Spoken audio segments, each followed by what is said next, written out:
Vic and Sade, radio's famous home folks, brought to you by the S.W. Fish Company, makers of Fitch's Bonafide Coconut Oil Shampoo and Fitch's Ideal Hair Tonic.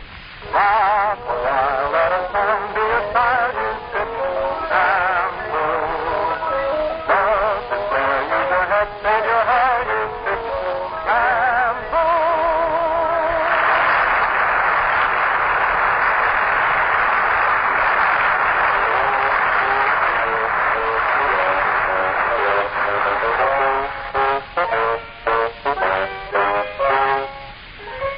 Well, sir, the evening meal has been over only a little while as our scene opens now. And here in the living room of a small house halfway up in the next block, we find three gentlemen of our acquaintance. Mr. Victor Gook lounges in his easy chair beneath the floor lamp. Young Mr. Russ Cook is established at the library table. And Mr. Orville Sweeney, apprentice gas meter reader, disposes himself comfortably on the davenport. Our friends are chatting idly about nothing in particular.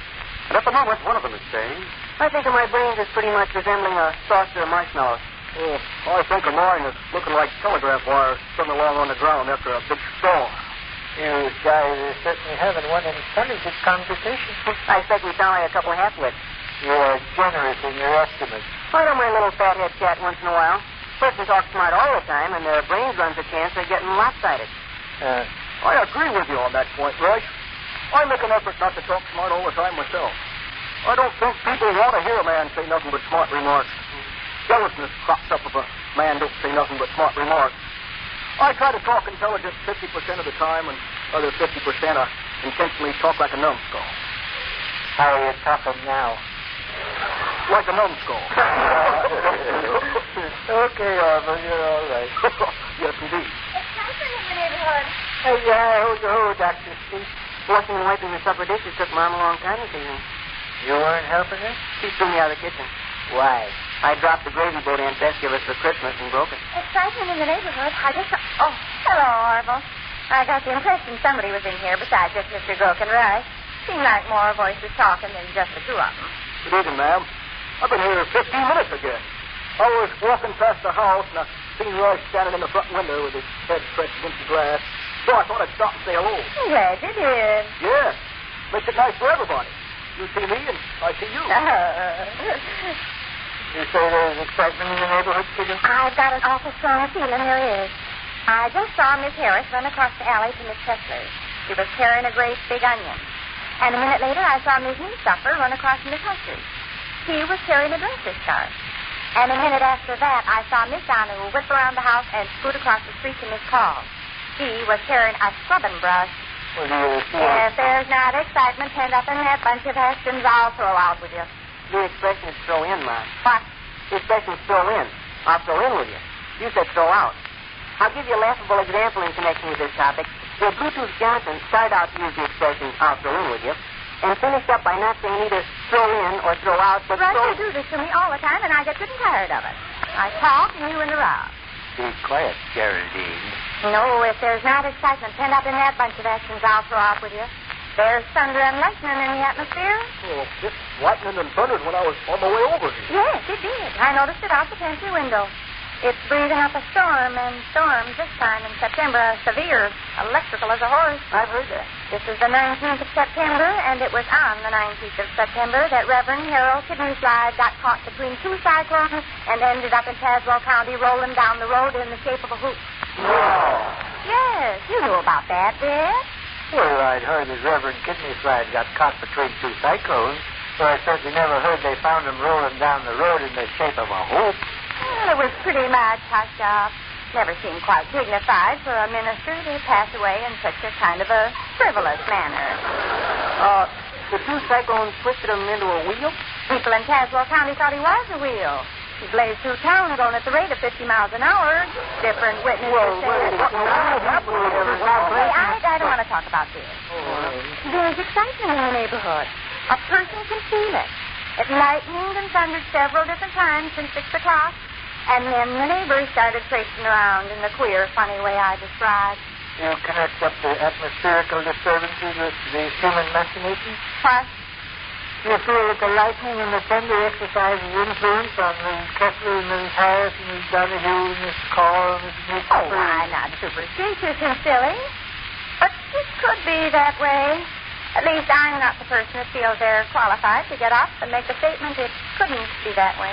Oh, I agree with you, Miss Brooks. I'm not superstitious myself, but you don't catch all those weenies flashing any looking glasses or walking underneath any ladders or investing $39,000 on Friday the 13th. If I know all those weenies keeping these $39,000 stuck in his pants pocket till Friday the 14th.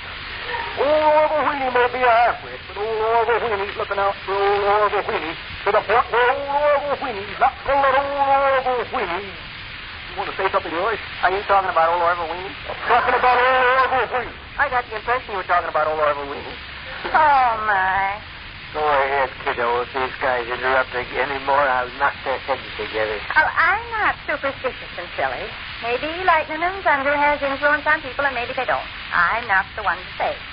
Anyhow, I saw Miss Harris run across the alley to Miss Kessler's. She was carrying a great big onion. I noticed Miss Supper run across to Miss Hunter's. She was carrying a dressing scarf. I noticed Miss Donahue scoot over to Miss Holmes. She was carrying a scrubbing brush. Well, what's the significance of it? I don't know what the significance of it is. All I know is that there's excitement in the air. Well, how about the articles the ladies were carrying? Well, that's what the big enormous giveaway. Huh? See, when the atmosphere is crackling with electricity and the lady simply has to run across the alley to her neighbor's house or explode, she grabs some article to return. You mean some borrowed article? Yeah, but that's just an excuse. She grabs anything that's in sight. Why, just last Thursday, a week ago tonight, Miss Kessler come racing in here with a cup of brown sugar. Did I have to have that cup of brown sugar back just at that particular time? I did not. Miss Kessler just used that cup of brown sugar as a ticket to get in here and see what was going on. Ladies grab something, see, when there's excitement. They don't care what they grab, they just grab. Oh, there's excitement. There's bristling, crackling electrical excitement, and the ladies have grabbed for stuff and got moving. Well, my sister often sits down at the dinner What, table lad? and Orville is broke. What, Orville? Oh, this wasn't much. I just started to remark that my sister often sits down at the dinner Has table. the real significance of this excitement occurred to you yet, Vic? No, I guess it hasn't. We're in the middle of it. Hmm? We're surrounded by it. We're the center of it. We're hemmed in with it. I can tell when I look out my pantry window and see my neighbors race around like chickens with their heads off, but not one of them comes in to see me. Oh, I don't see anything. Oh, I don't feel anything. I don't hear anything. Don't you? No. Listen. Hey, honey. Oh, there's your uncle, Miss Brooks. Yes, Orville. Anybody home? We're in the living room, Uncle Fletcher. Is Uncle Fletcher the big excitement, you think, Ma? I wouldn't doubt it. Did you notice the tone of his voice? Oh, Sade, kiddo. You can't wait to make a mountain out of a molehill. Good evening, Uncle Fletcher. Come in and sit down. Take a load off your seat. Look, honey, who all are present? Freddie and Russ, I see. Hello, Freddie. Hello, Russ. Hello, Uncle Fletcher. You're the gas meter reader chap, aren't you, lad? Yes, I am. Everybody except you, Vic, and you, Sadie, have got to go down cellar. What's wrong, Uncle Fletcher? Something dreadful has happened. Something unbelievably dreadful has happened.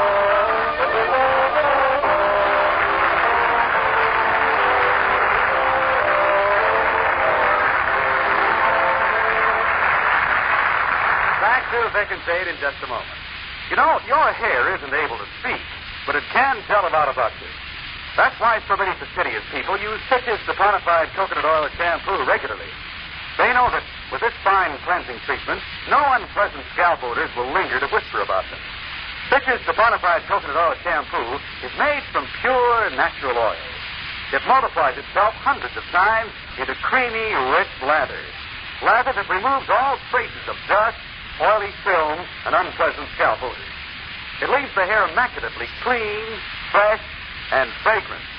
And remember, Fletcher's saponified coconut oil shampoo contains its own special patented rinsing agent.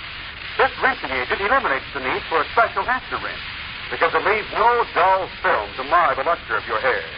Next time, ask for a professional application of Fletcher's saponified coconut oil shampoo at your beauty or barber shop, or buy an economical bottle at your drug or toilet goods counter.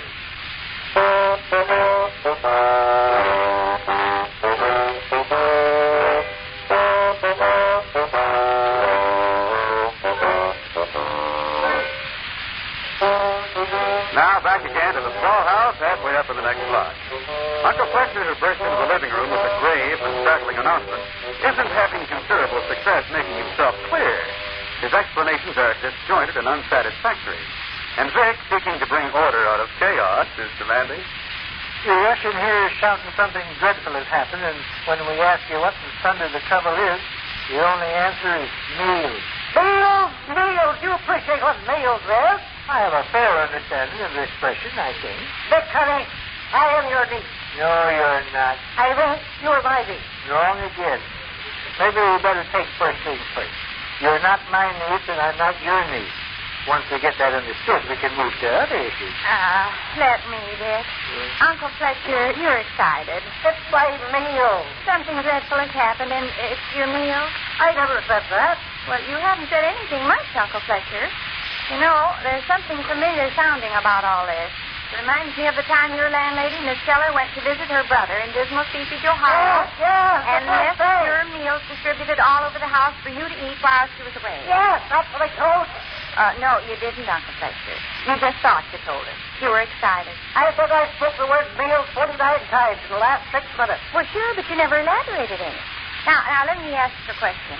Is your landlady planning another visit to Dismal Seepage, Ohio? Well, we're getting someplace. It's about time. My landlady is planning a visit to Dismal Seepage, Ohio, and she's about decided to stay all winter.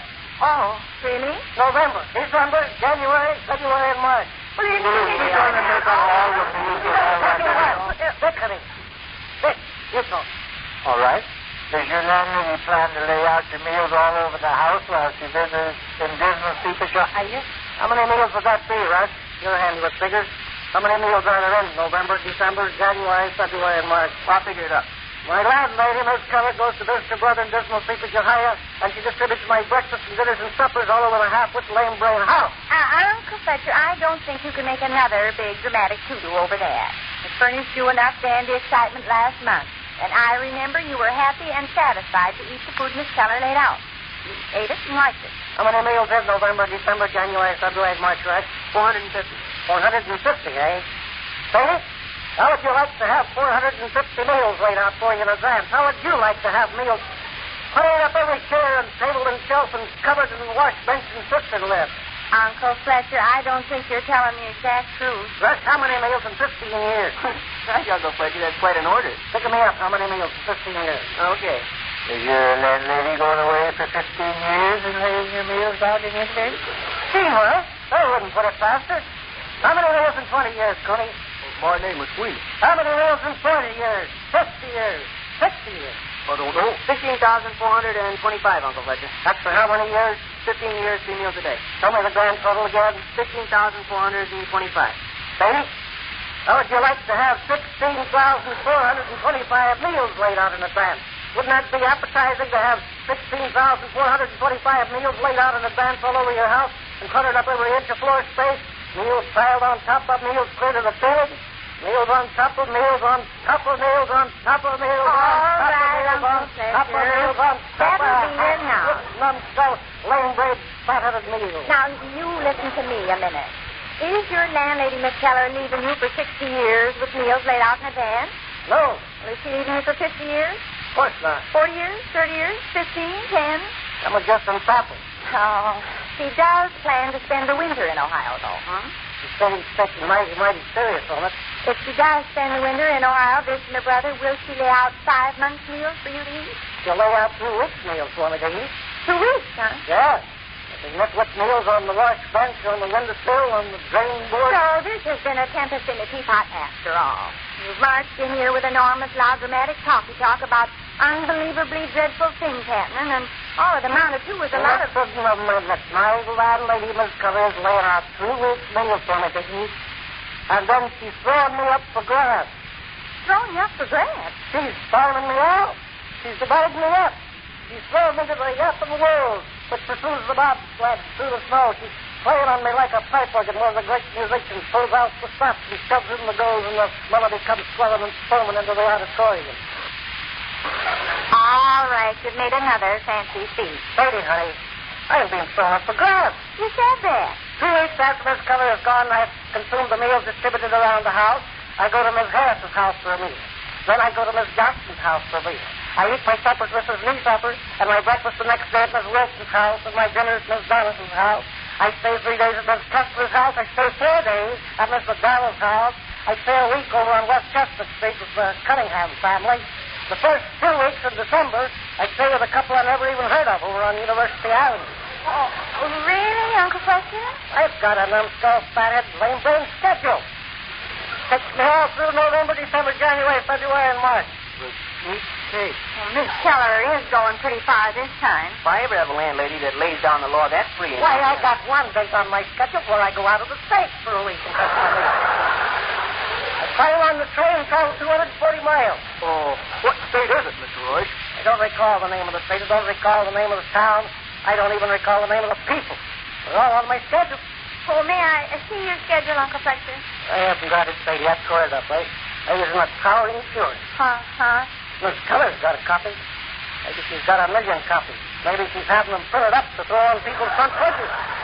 Oh, you mentioned the names of several of my close neighbors, Uncle Fletcher. Miss Donahue, Miss Harris, Miss Kessler, Miss Niesuffer. They're all in on it. You mean your landlady has gotten in touch with those ladies and tried to make a deal with them? What? She's asked them to arrange to furnish you meals and a bed on different occasions while she's away in Ohio. Sure. At a price, I suppose. Of course it's a price. I go on paying Miss Keller my rent the same as I always have. Her deals with these other women is all strictly private. That's good stuff. It accounts for all my neighbors trotting around the backyard racing to each other's houses. We're right in the middle of the excitement, just like you guessed, Ma. Uncle Fletcher, your landlady apparently is throwing you up for grabs, all right, at a profit. And I agree with you. I don't think it's right. It's unbelievably good. Oh, I wouldn't go so far as to say that. And I bet 5 cents Miss Keller herself don't see a thing wrong with it. She don't see nothing wrong with splitting a man into tiny particles and strewing them all over the nitwit community like a fathead handful of numbskull confetti. I think she thinks she's behaving perfectly all right. She considers you her roomer. Hey, rumor, yes, but am I a trailing button? Am I a sack of cement to be slid over somebody's shoulder and treated like a box of sardines? She looks on you as her roomer and pretty much her private property. Feels she can send me to the northwestern part of eastern South Dakota to eat my tomorrow morning's breakfast, huh? Yes. She feels I can eat my dinner in Arkansas, huh? And then chase down to Michigan for my supper, huh? Something like that, yes. I maintain that this situation is unbelievably good. I see how you mean, Uncle Fletcher.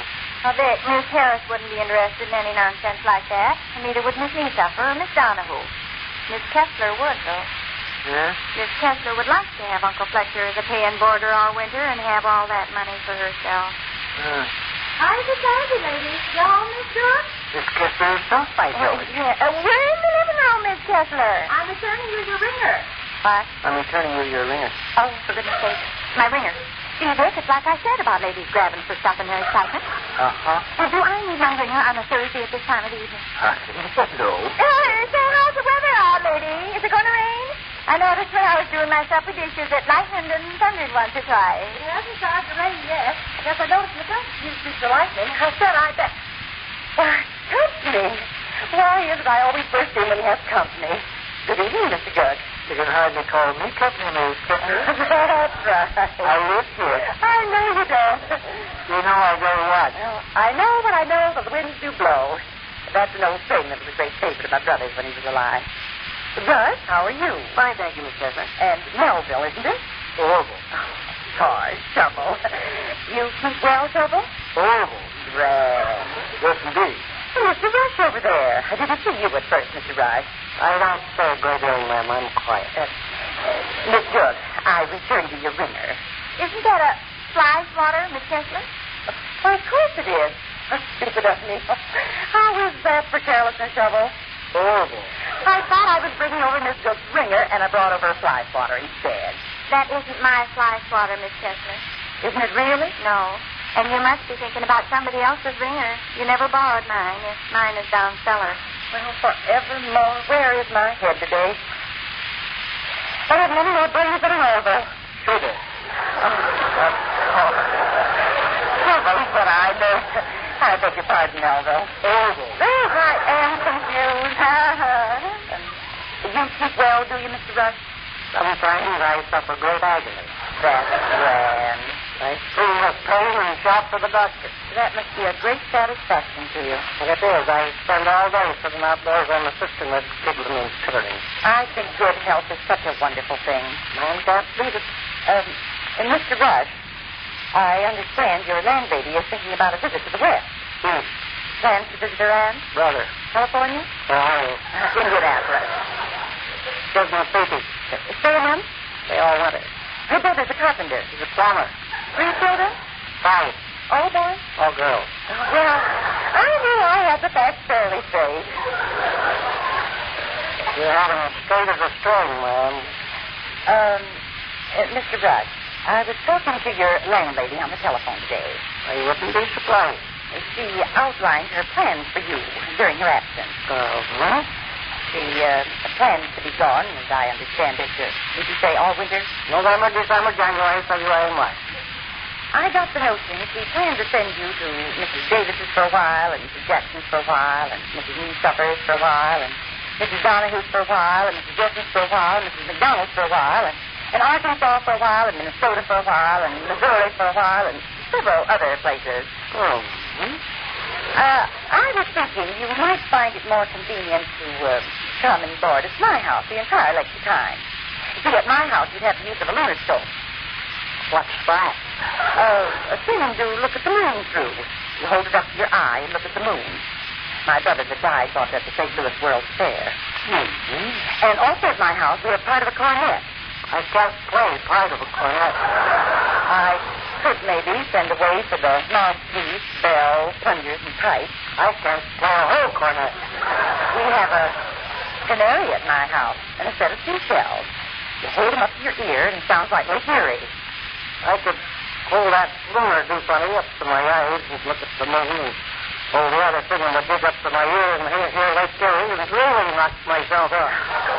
Seriously, though, Mr. Rush, wouldn't it be more home-like to spend the winter in one single home rather than spend a few days here and a few days there and a few days the other place, running off to Arkansas and Minnesota and Missouri and everywhere? That isn't going to happen, Miss Kessler. It is your uncle's landlady's carefully worked out plan. I'm afraid my uncle's landlady didn't take my uncle into very much of account when she worked out her plan. She seemed to be familiar with her business, quite determined. Maybe a little too familiar and determined. Miss Kessler, if my uncle's landlady does decide to spend the winter in Ohio, my uncle will come and live here with my family and me. Good, Ma. Well, what do you say, Vic? You bet you're alive. I'd have thought of it in another minute myself. What do you say, Uncle Fletcher? Well, guess he's not going to say anything. No, Ma. He's not going to say anything. Well, certainly wasn't my intention to come over here and make anybody cry.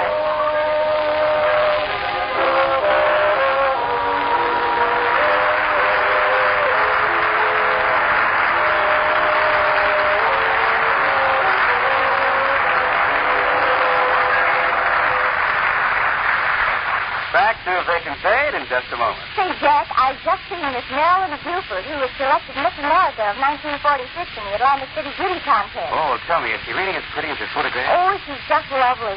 She has beautiful star-bright hair. It's a brown color, and it's so soft and shiny. It gleams like moonlight on water. I heard you say last week that Miss America uses citrus saponified coconut oil shampoo.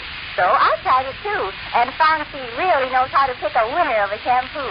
Yes, discriminating women like Miss America of 1946, who know that beautiful hair is an important beauty asset, use citrus saponified coconut oil shampoo. For they know citrus is an effective cleansing agent, and more.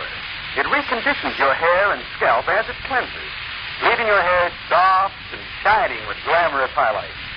So have a professional application of citrus saponified coconut oil shampoo at your barber or beauty shop, or buy an economical bottle at your toilet goods counter. Citrus spells F-I-T-C-H.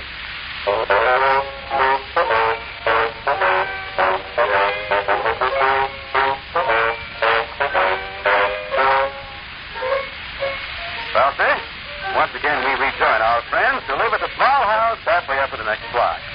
Mrs. Kessler seems on the point of departure. She's saying? I never meant to stay this long. I'll pick up my ringer and trot back home. Oh, that's your fly swatter, ma'am. Yes, my fly swatter. Well, I You have to go. Well, don't rush away, Miss Kessler. I ought to be getting this flight water back home. Oh, go with you, ma'am. Time I ducked up the alley and headed for the roost myself. Well, it was nice seeing you, Miss Kessler. You too, Orville. Not at all. Come back again. I will. Well, I'll be back tomorrow. Just any time, Orville. Well, goodbye. Goodbye. Goodbye, Mr. Rush. Goodbye, ma'am. Goodbye, everybody. Goodbye. Well, here we are, people. Yeah. Just a private family, just the four of us. We have some excitement. A little, yes. You suppose it's caused by atmospheric conditions? You suppose it's caused by lightning and thunder? Well, I'm not the party to say it wasn't. Rush, step to the window in case the heavens will tell you and threaten. Okay. No, I'm not the superstitious thing, but I'm like Orville Weenie. I don't slam looking glasses down on the cement sidewalk on purpose. And I don't skulk underneath ladders on Friday the 13th. No, it's not for me to say that thunder and lightning don't influence people's actions. So, Fletcher, you're not saying much. No, I laugh at that. I'm not saying a word. But I'm thinking a lot. There's considerable uncontrol if I want to tell you. You know. Hey, got a young vodka. Young vet. Oh, yes, Uncle Fletcher, you don't have to say anything. You like us, and we like you. We know that. It's not necessary to go into it. Well, Henrietta, were the heavens turbulent and threatening? No, The thunder, lightning, the street? the stars are on. Good. And there's a very bright moon.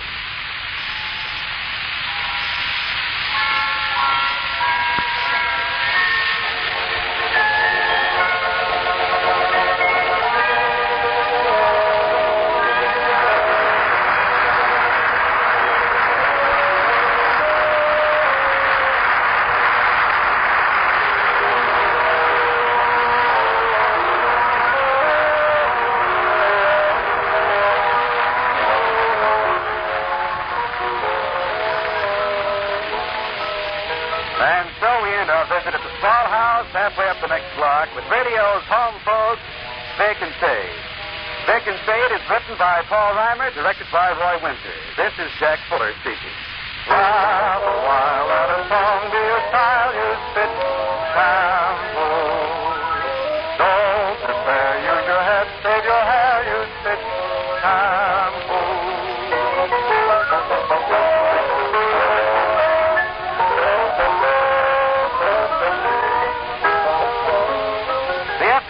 Company wishes to thank Vic and Sade, the producers, and all members of the cast for the fine work they have done in presenting this splendid summer program. Next week, be sure to listen to the new Vic Bandwagon series on Sunday night over another network. Watch your radio column for local time and station.